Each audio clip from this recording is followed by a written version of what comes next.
I think it's really lovely to be able to do a job where you're making stuff and you're constantly producing stuff that's going to be seen and be consumed and appreciated. It's such a direct line of like the processes you do throughout the day or the week or whatever culminate in like someone enjoying that dish. This is The Crackling. I'm Anthony Huckstep.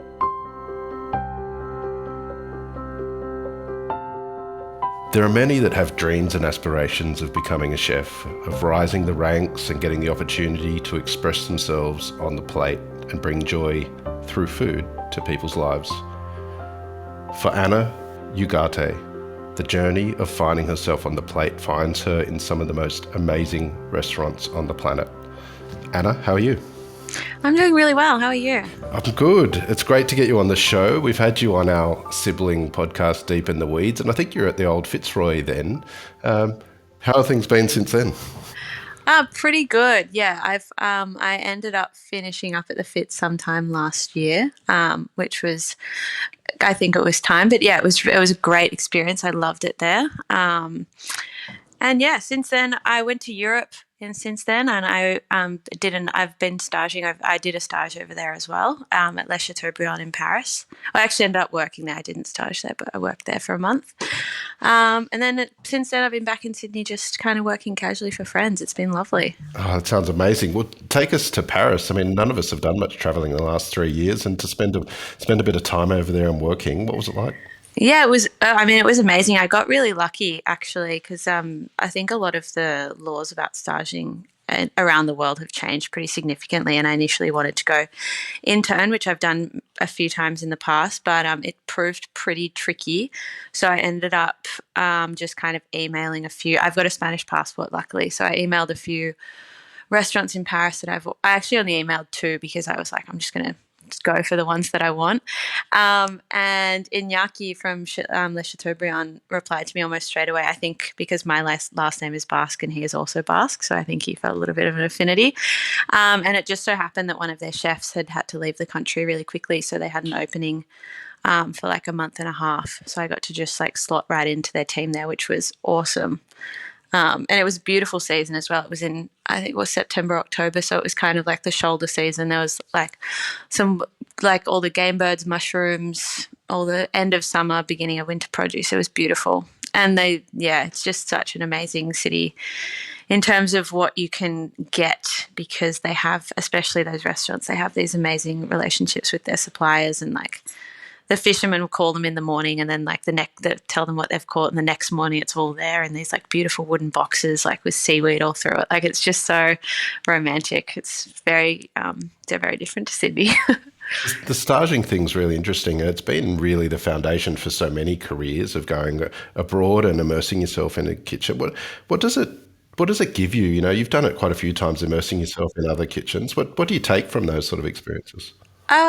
For me, I think initially I was really interested just to see because you can't really work in every restaurant that you would want to work at, and so I kind of chose a few that were very different from the experiences that I'd had already, and also just kind of like it's not necessarily the caliber of restaurants. I guess maybe it is, but it's just restaurants in Europe, which is the only place that I've only ever started in Europe.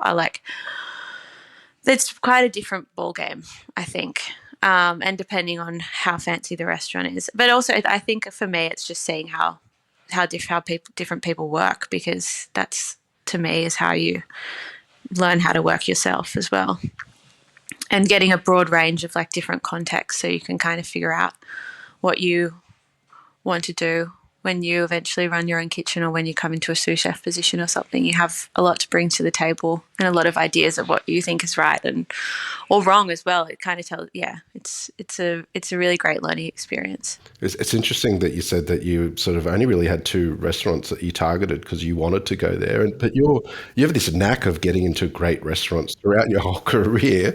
How does it happen? How do you make that happen? Fyodor, Hubert, Noma, Momofuku. I think, well, for me, honestly, I think for a lot of it, I've just kind of followed my nose. Like I think I've tried I have definitely tried for places where I know I have a chance in terms of like I have a certain kind of connection there.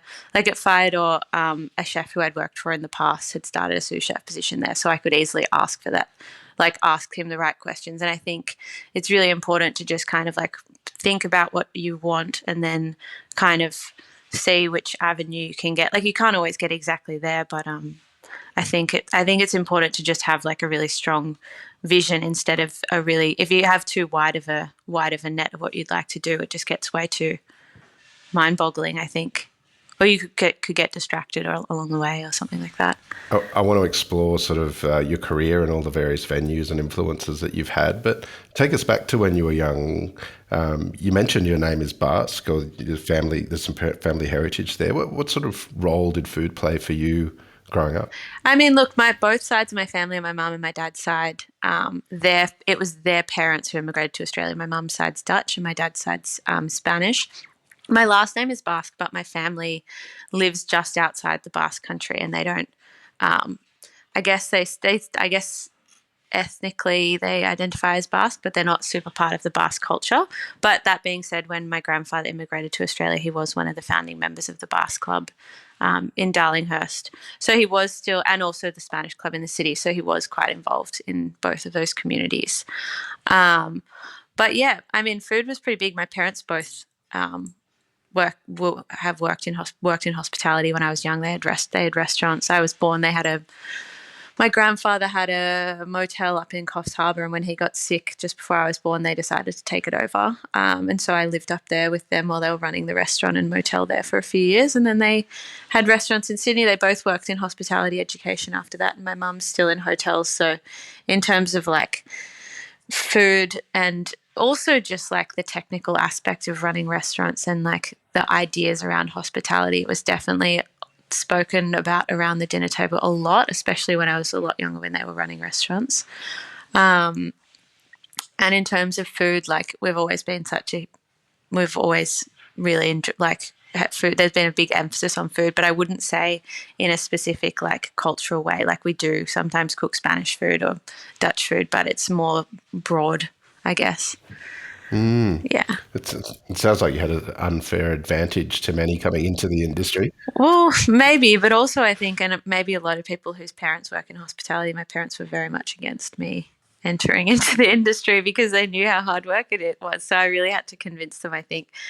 And I did kind of fall into it. I didn't mean to. I was at university studying, I think, studying to be a journalist. I would have liked to. And then when I forgot my first job kind of on the way there, after having worked in front of house hospitality all through uni, I was just like kind of bored or like, I don't know. I think I'd already gotten the bug. And then after that, I just fell into a chefing role kind of by accident, and it just kind of went from there.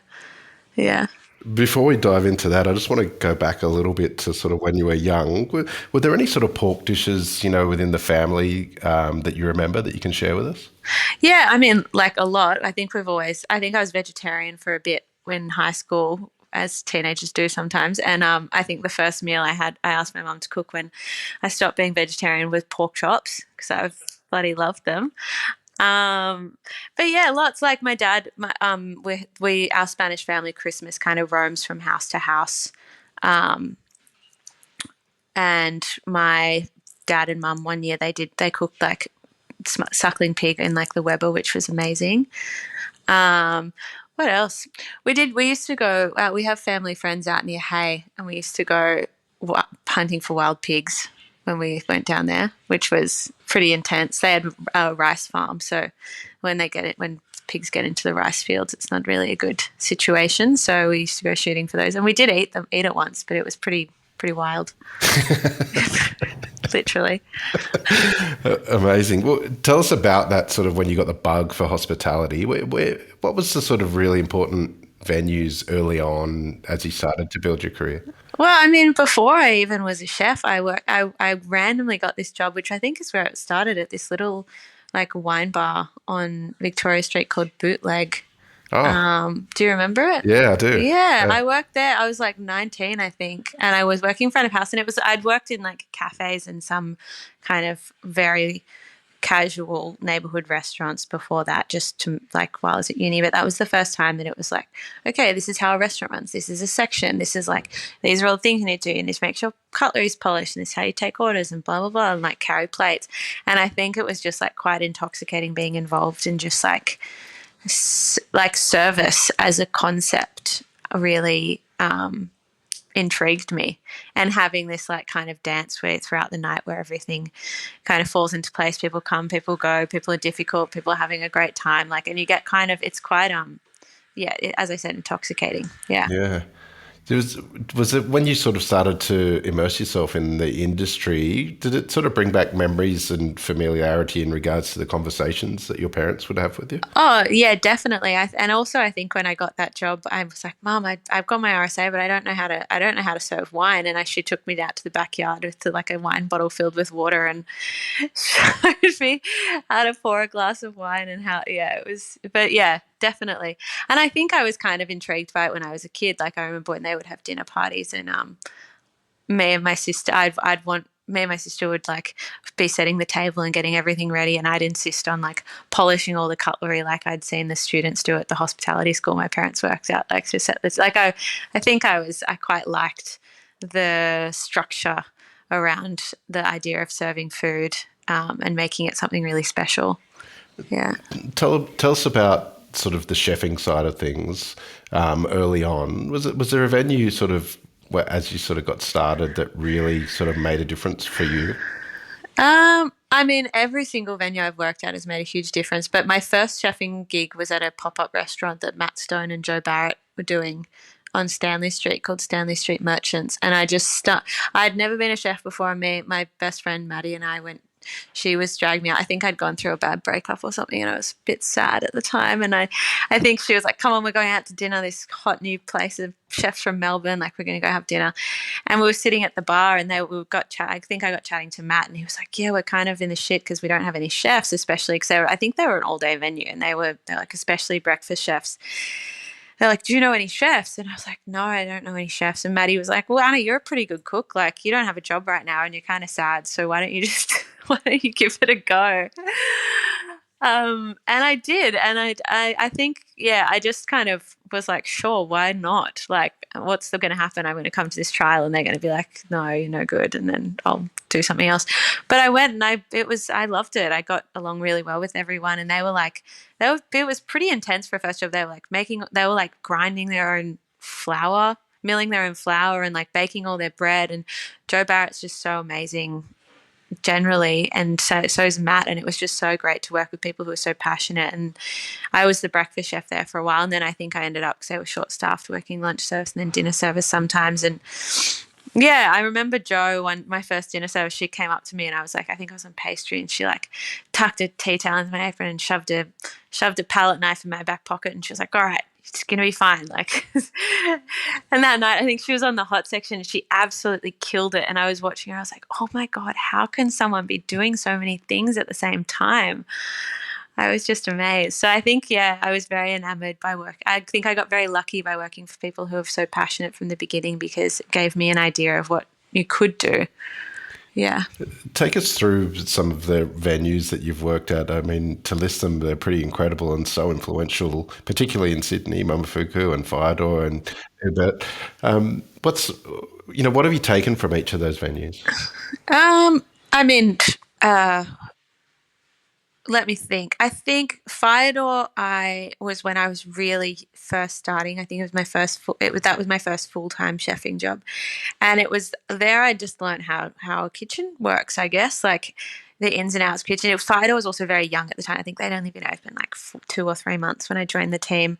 So it was kind of seeing that like building of a restaurant, also obviously cooking over wood fire, but though I think at the time I didn't really understand how huge that was. Like, just having fire to cook on and having to like light a stove to boil water. It was kind of, because it was my first real job, I was like, oh, this is kind of normal. And I remember, I think it was when I first started at Hubert, I was like seeing what a rationale like high-tech combi oven. I was like, what is this computer? Like, I felt like I'd come from the dark ages. But yeah, Firedor, I was still like learning the ropes, and then I think when like after I'd been there 6 or 7 months, I was like, all right, like I need to really learn my foundations. And I think I worked at a couple places casually in between there and Hubert, but I'd been following Dan Pepperell on Instagram and loved his food at 10 William Street, and so when he posted an Instagram ad for chefs at Hubert, I emailed him straight away, and I got on the opening team there, which was awesome. And I stayed there for a while, and I did learn all the basics. Like, on Larder there, you're like, you're making steak tartare for like 100 portions or whatever. So you've got to brunoise all the echalotts and chop all the chives beautifully, and like learn how to like chop semi-frozen beef into tiny little squares, and you kind of go from there.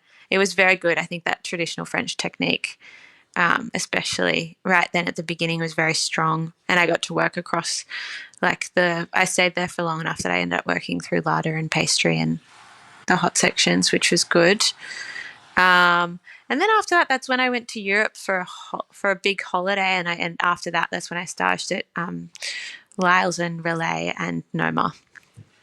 Yeah, which was also just from reaching out, I think. Especially, yeah, it was good. How different were those kitchens compared to what you had been used to in Australia? Um, well, I mean, Noma is just like a completely different in a completely different game. It's more like a big art experiment than a restaurant in a good way. I mean, like it's a lot more about like conceptual ideas, and as a chef there, you're working on a small part on a dish in a section in a restaurant. You're very focused on like the small scale, and which is amazing.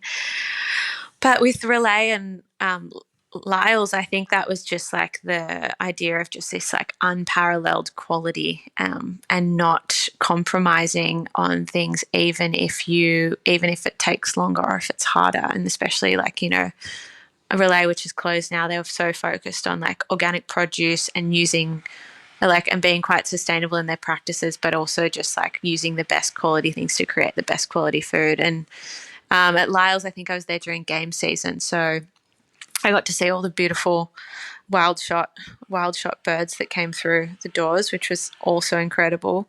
But yeah, it's just a kind of different. Especially, I think maybe because there's less distance between where the produce is and the restaurants, you get this like a much closer connection.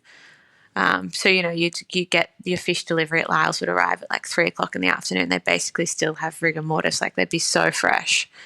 And sometimes I find it's really hard to develop those kind of really close relationships. Well, I don't know. For me, it has been anyway, with producers in Australia, because we go through these big markets, which is totally fair enough. But it's just structured differently. You spent a bit of time working with Paul Carmichael at Momofuku Siobo. Paul's a bit of an enigma. Do you have any stories of what it's like working with him? Well, I loved working with Paul. We got along really well. I actually got in contact with him while I was still at Noma. I think someone who was working there was friends with him, and I'd said that that's where I wanted to work at when I was back in Sydney, and so they put me in contact, and I chatted with him on the phone. I guess he is an enigma, but he's also just like he's full of he really cares, and he's even though I found Momofuku very hard sometimes because it was a lot of pressure and it was like so many, like the sections that you're on were quite big, but it was just you felt like he knew you could do it, like even when you were pushed. And I think that was really important for me, is to just like, even if something seems impossible, you can still get it done and you can still do it well. And I love that. Yeah. Oh, take us through some of these venues, and was there any sort of pork dishes, from your time at Firedor and Hubert, that sort of stand out? I wish I could. My memory was good enough to remember the dishes. I'm not sure about Firedor. I don't think we served any at like a large any pork dishes at Hubert, but we did at Relay I mean, I don't know if you care about overseas, but at Relay in Copenhagen, because I think the Danish pork has such a bad rap internationally, but they had their own pork farm, which was organic, like pasture raised pork, which was absolutely beautiful.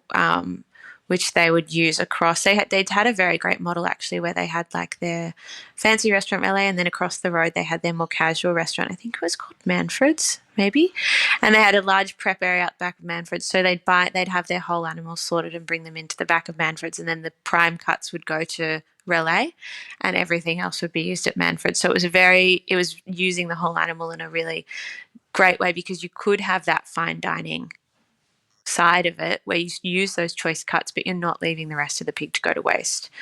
Um, that was very beautiful. And at Momofuku, of course, there was the classic like jerk spice pork chop, which everyone loved on the bar. Oh my God, it was so good. It was amazing. Can you tell us about the process sort of to make that dish? Yeah, so there was a dry. I'm sorry, I'm just trying to remember to get back. Yeah, so I think if I remember correctly, we had a dry ager, and we'd get in racks of pork, and then whoever was on meat section would. I think they might have already been dry aged, but we had, like I said, they were in the dry age for a certain period of time, and then we'd portion them to each chop, and then we would cook them from raw on the. I think we used a flat top and then also the hibachi. And at the last, when after you've rested it, you'd be brushing it with the jerk spice as it was cooking, which was beautiful because the jerk spice had lots of, it was quite sweet, and so you'd get that like caramelized, almost burnt toffee sugar flavor, which is absolutely amazing with pork fat. Yeah, it was brilliant. When you got the gig at the old Fitz as head chef, it was a real opportunity for you to sort of put your own sort of flair on the plate. Tell us about that time and what it was like for you as with the sort of media attention and getting that opportunity. Yeah, I mean, look, it was one of those things where I think I was offered the job just as we were coming out of big COVID times. And I wasn't sure if I was ready to be a head chef because I hadn't been one before. And it was like, I'd also, there'd been a bit of a break. Everyone had a bit of a break because of COVID. But I kind of decided to just go for it. I mean, my boyfriend said to me at the time, he was like, you can either do this job now and it'll be a really steep learning curve and it'll be pretty shitty, but you'll be a head chef and you'll get there, or you can go and work for someone else as like a senior sous chef or whatever and work your way up, work for someone else and then do this in a few years. Like, which one do you want? And I think because I'd kind of started cooking a bit later than most people, I was like, okay, well, let's just go for it. And it was a great opportunity as well because it was kind of a bit of a blank slate. Like, it wasn't just a brand new restaurant opening, but it also wasn't just a restaurant as well. So you kind of had this like maybe a bit of a buffer, but also on the flip side of that, it was a pub and people expect certain things from pub food. And so, I mean, I was very lucky because the guys at Odd Culture kind of gave me free reign. Obviously, you need to have a steak on the menu, which was totally fine with me because I love steak. But it was pretty wild just going in there and just kind of figuring it out for myself. How to do it. And I think the first 4 months were probably the hardest months of my life, just in terms of just feeling completely snowed under. Like, you just don't have a chance to even it was really difficult. But, after that, I got a good team together and I think we did a really great job with it. We had a beautiful pork dish on the menu there as well for most of it. It was pork chop. We got them from Emilio's, and it was beautiful. And we'd score the fat and then kind of just let them dry out in the fridge for a day or two. And because we'd cook them a la minute, but because you can do a little trick with pork crackling if you've got a deep fry, or if you can manage to get the basket at the right depth, you can just put the fat and the skin in the fryer and leave the meat out so it doesn't cook, and so you get crackling quite quickly, and then you can finish it off on in a pan, or we did it on a flat top, which was great because we could do a pork chop with crackling from raw in like half an hour, which I thought was pretty cool. Less than that. There's a strange pork chop theme going on here. You talked about one from when you were young. Yeah, I love pork chops. What is it about that cut that you love? I love I mean, look, I some even though there's like so many beautiful cuts that don't have bones in them, I think there's something really nice. Same with like a bone-in steak or something like that. You have all these different um, textures, I guess. Like with a pork chop, you've got crackling, and then you have the fillet, and there's quite a lot of fat on it. But also, you can like chew on the bone, and there's like I think that's a really I like that there's like different experiences from the one cut. Yeah, you can use your hands. Yeah, maybe that's it. An excuse to eat with your hands. You have a really fascinating approach to your career of really sort of going for it and immersing yourself in an experience to get the most out of it, and then taking yourself away from that for a while, and then finding the direction you want to go in. Tell us a little bit about that, and how you operate. Yeah, I mean, I think I've always felt like I needed to be quite strategic. Maybe now I'm older, like I'm very glad that's how I approached it. But now looking back, I'm like, I saw it as kind of like a game that I needed to be able to like work my way through in terms of different levels. Like I really wanted to learn as much as I could, as quickly as I could, so I could, get to the places that get like, do more things or experience more things, whatever. But I guess I do like to, I guess you go through these really intense periods of work where you learn so much, and then stepping back after that is really important, just to kind of like mull it over and figure out the things that you have learnt and how it's affected you. Because I think sometimes with chefing you can just jump from job to job to job and kind of never have a chance to give yourself a moment to like decompress or de-stress, and also to kind of look back on what you've learned and who and how that's going to carry with you into the future of how you're going to work. Like how has it affected your style, or your taste, or whatever. I also really need. I feel like during COVID, I feel like a lot of chefs felt this. There was like this. I felt kind of like starved for inspiration in some ways, because you kind of in one if you're just, and I know that not everyone gets to travel and whatever, but I've also made it a big priority in my life. But you know, sometimes when you're just in the same city and everyone's going to the same restaurants and eating the same dishes, it kind of becomes this like swirl of influence that kind of everyone ends up not doing the same thing, but you just have the same points of reference as everyone else. So inevitably things kind of go in a particular direction. And I think you can definitely see that over the years. But yeah. You're a bit of a gun for hire at the moment, and I know you're helping out various friends at different venues, and tell us what that's like. What's the benefits of sort of what you're doing at the moment? Yeah, I mean, it's the first time I've ever really worked casually in my career, and I guess it's been twofold. Like, I got back from Europe almost at Christmas last year, and I wasn't really willing to jump into a full-time job at Christmas time, like straight when I could have spent the Christmas with my family properly for the first time in many years. And so I just kind of fell into casual work, which has been a bit of a breath of fresh air. Like, it's not something I want to do forever, because there's pros and cons. Like, it's so great to be able to work in different restaurants and work with different people and see how different people do it and see what suppliers they use and see how their different ways of setting up their kitchen, even, or just like working on their sections, and also technique, of course. But and that's great. But then also on the flip side, you never have like your section where you can just, you go to work every day and you can go home and kind of think about and be like, oh yeah, this is how I'm going to like strategize for the next day. You kind of just walk in, you're like, okay, like what do I do? Where do you keep this thing? You don't have that kind of like inbuilt, like knee-jerk confidence in the space you're in. So yeah, that's good things and bad things. It's been very nice to be able to have a bit more time to spend with like my family, I guess, which has been really nice. I think, you do 8 years of pretty full-time work, and then you kind of want to reconnect in a way. But yeah, it's not going to be forever. I'm definitely interested in to see what happens next. Yeah. Tell us a little bit about sort of your food and cooking style. You had the experience of being a head chef, and you've worked with so many different people in so many different restaurants. But What's your favourite sort of approach, or where are you at with your food?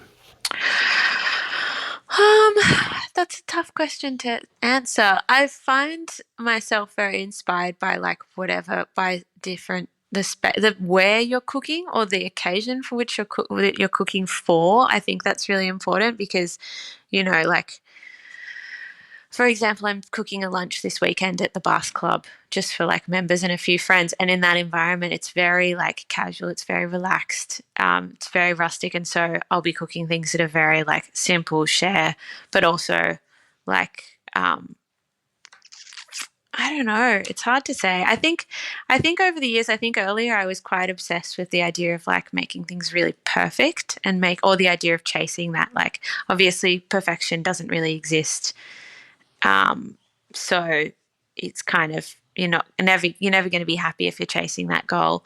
But I think recently I've been thinking a lot about the idea of like being able to see processes in food. Like I don't think there's a problem with with understanding that someone has cooked the food that you're eating. So I think there's room to kind of have a little bit of like roughness to the edges. That you can kind of see that someone's been working on the thing that you are eating, or like just having something really polished for the sake of it, kind of takes away some of the beauty. Maybe that's what I've been thinking about recently. Anyway.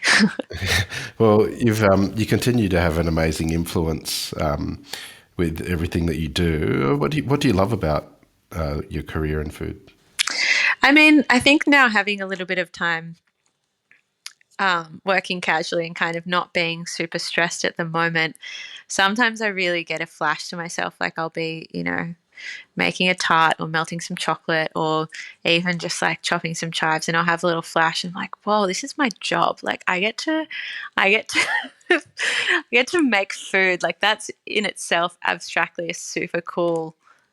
It's really cool. I think it's really lovely to be able to do a job where you're making stuff and you're constantly producing stuff that's going to be seen and be consumed and appreciated. And I mean, I'm sure there's so many jobs like that in the world, but for me, it's such a direct line of like the processes you do throughout the day or the week or whatever culminate in like someone enjoying that dish or that thing that you've worked so hard to prepare. And especially when you design a menu, I often think like you put a dish up and you're like, fuck, that's so cool. Like that's so, or like, oh, like if I got that, I'd be so stoked. And then when you see someone comes in, they tell you like, oh my God, that was so cool. Like I love that. You're like, wow, I'm so glad you got that moment of communion with someone else because they get it. Like yeah, it's pretty beautiful thing. Well, Anna, it's always a pleasure to catch up, and it's been an honour to have you on the Crackling today to hear part of your story. Look forward to seeing what you're up to in the coming year or two, but please keep in touch, and we'll catch up again soon. Yeah, for sure. Thank you so much. This is The Crackling, a Deep in the Weeds production in partnership with PorkStar. I'm Anthony Huckstep. Stay tuned as we catch up with some of Australia's best chefs and pork producers to discover what makes Australian pork so special.